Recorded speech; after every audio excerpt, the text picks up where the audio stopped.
Hello guys, how are you doing? Hello what's up. कैसे हो आप सब? क्या चल रहा है लाइफ में? क्या हो सकता है अभी? स्कूल फिर से बंद हो गए, अब फिर से ऑनलाइन क्लासेस, ऊपर से प्लेग्राउंड पे खेलना भी बंद हो गया है because of this corona. Yeah, I know it's frustrating, but क्या कर सकते हैं? Everybody has to take precaution. You know, precaution is always better than cure. True that. Anyways, in any case, learning and fun should never stop. Yes, show must go on. So let's get started with the current episode of Fun Facts with CJ Bros. Let's Zap It! भैया आज थोड़ा सा short way करेंगे, okay? क्यों? भैया teacher told us today that there is a long weekend and she gave us a lot of homework for the weekend. Oh yes, it's Makar Sankranti this Friday. That's why. What? I mean, that's why I saw some kites flying in the sky yesterday evening. हाँ, मकर संक्रांति, पतंग उड़ानी है, बहुत मजा आएगा. In your dreams, you're forgetting. We're not even allowed to go down to play. But we can go to the terrace to fly kites. No, I don't think so. You don't worry, I'll convince mom and dad. Okay? Yeah, I'm sure you are an expert in that. But do you know, kites are originally from China. OMG is China? Then I'm not flying kites, I'm going there. Arey, not like that. Although they were invented by China, India has more significance to the kites. In fact, every year, many kite festivals take place around the whole world. One of them is the International Kite Festival in Gujarat, in our incredible India or Republic of India. Yeah, I've heard about it. The best spot to watch this festival is on the Sabarmati river bank. Approximately 5 lakh people come there every year just to watch the kites fly. The sky is full of colors. I seriously love it. The other kite festival across the globe are Festival of Winds in Sydney, Australia, Blossom Kite Festival in Washington DC, Bali Kite Festival in Indonesia, Weifang International Kite Festival in China. International Dieppe Kite Festival in France. It's Dieppe. Portsmouth International Kite Festival in UK. Barrel Light Festival in Guatemala. And also Brisbane Kite Festival in Australia. Wow, so much kite flying and we haven't seen much. Yeah. Fun fact, do you know that the kite was used in military operations in the old era? Rulers used kites for measuring distances, testing the wind, lifting men to send for enemy observations, signaling, delivery of ammunition, communication, etc. That sounds very filmy. Yeah, kites were used for very unthinkable objectives throughout history. You know, in the year 1847, a young boy named Charles Elliott Jr. was hired to build a suspension bridge on Niagara Falls. He flew a kite across an 800 feet wide bank and then used the link to transport large cables across. This was the first railway bridge built between the USA and Canada. Train on a suspension bridge? I can't imagine. I'm sure passengers must be traveling in that train with their hearts in their mouth. I'm surely eating.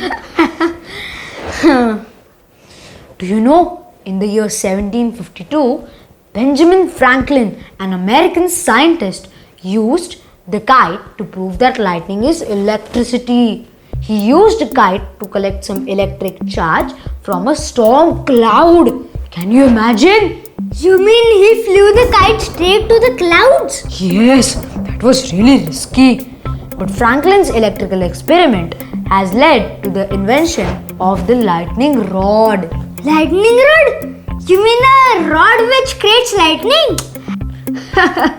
Arey no baba. See, a lightning rod is an equipment which is installed mostly on high-rise towers and statues to avoid lightning from striking that structure. In layman's language, it is a pointed iron rod pointing towards the sky, the other end of which is connected to the ground via electric contacts. This way, if a lightning occurs, the electric shock is collected by the lightning rod and sent straight to the earth. No, I'm very scared of lightning. And especially its sound. You know, when I was a small boy, Vijayasthira. I mean very small, I always thought the lightning light and the thunder sound are both different from each other. But then the teacher told us that the lightning and thunder sound are both the same. Yes. It's just that the light travels faster than sound. So we see the lightning first and then hear the thunder sound after a few seconds. Correct. But I still wonder why there is a sound when it is lightning. Good question. When lightning strikes, the temperature of the air in the lightning channel may reach as high as 50,000 degrees Fahrenheit, 5 times hotter than the surface of the sun. Immediately after the flash, the air cools and contracts quickly. And I'm sure you know how sound is created. Yes. Vibrations in the air, right? Yes, exactly. So, this rapid expansion and contraction of the air creates the sound wave that is what we hear as thunder. Oh, interesting. Something like this. Wow, that's awesome. You know, our modern day aircraft is also inspired by kite design. I remember a movie that I saw the other day. Something about kites, two friends and all. I don't remember the name. Is it the Kite Runner? Yes, right. The Kite Runner. It's a good movie on friendship and kites. You should definitely watch that movie. You can in fact read the original book as well. It was written by an author, Khaled Hosseini. Which was then converted a movie, right? Yes, but I prefer reading a book to watching a movie. What about you guys? Me too. Currently, I'm reading short stories by Ruskin Bond. You know, I just finished reading a very good book called The Kingdom of God. It is written by the author Niranjan Mudholkar. It is so enthralling, full of surprises and mysteries. I am sure you can't keep it down once you start it. It is so good that I am reading it for the 4th time. Oh yes, I also started reading it last week. I'm in chapter 2 where the protagonist Vallabh has just found the secret. Adi is right. You'll definitely like it. Guys, do you know? In India, we fly kites to offer freshly harvested yield of the season to the gods on the occasion of Makar Sankranti. I'm sure you know that every year, Makar Sankranti is celebrated on the 14th of January as per Western calendar. But approximately 1000 years back, it was celebrated on 31st of December.